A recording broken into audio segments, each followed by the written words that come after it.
श्री शंकर स्वामी यांच्या 281व्या अखंड हरिनाम सप्ताची आजची पंगत फराळ आणि ची पंगत होती। तर आपण बघू शकतो की इथं गावातील काही स्वयंसेविका आहेत, यांनी जवळजवळ सप्ताह चालू झाल्यापासून तर आजपर्यंत यांनी काही महिलांनी पाणी वाटप केलेलं आहे, काहींनी भाकर वाटप केलेली आहे, काहींनी आमटी वाटप केलेली आहेत। तर आपण इथं बघू शकतो की कोणतेही कार्य हे गावातील महिलांशिवाय पूर्ण होऊ शकत नाही। तर आमच्या गावातील एक अशी अभिमानास्पद अशी गोष्ट आहे की आपल्या गावातील ज्या महिला आहे, काही परगावातील महिला आहे, त्यांनी पूर्ण शंकर स्वामी सप्त्यासाठी आपलं योगदान दिलेलं आहे, पूर्ण असं वाहून असं दिलेलं आहे। आपण बघू शकता की गावातील आणि काही बाहेर गावातील महिला आहेत, यांनी सप्ताह चालू झाल्यापासून आपली सेवा इथे पूर्ण दिलेली आहे।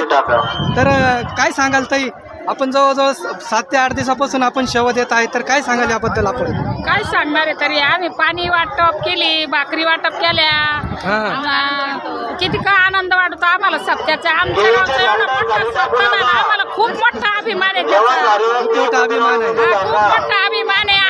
असंच भगवंताने आम्हाला बुद्धी द्यावी, असेच अखंड आमच्या हाताने असे सप्ते होत राहावे। आपण बघू शकतो की इथं सर्व महिला आहेत,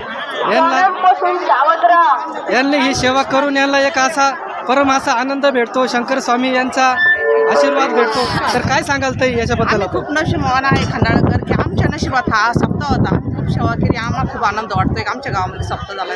खंडाळ्यात म्हणजे पंढरपुराचे एक छोटं पंढरपुराचे काय सांगाल ताई या सेवेबद्दल? आपल्यापासून सर्व देवाच्या नामासाठी आणि आमच्याकडून होईल जोपर्यंत मदत आम्ही करत आहोत, म्हणजे कार्य करत आहेत, कार्य करत आहोत। आपण बघू शकता की यांना या ज्या महिला आहे यांना एक असा विशेष असा आनंद या सेवेमधून भेटत आहेत। तर महाराष्ट्र ग्रामीण न्यूजसाठी दिग्विजय पवार, सर्व महिलांचे धन्यवाद। रामकृष्ण हरी।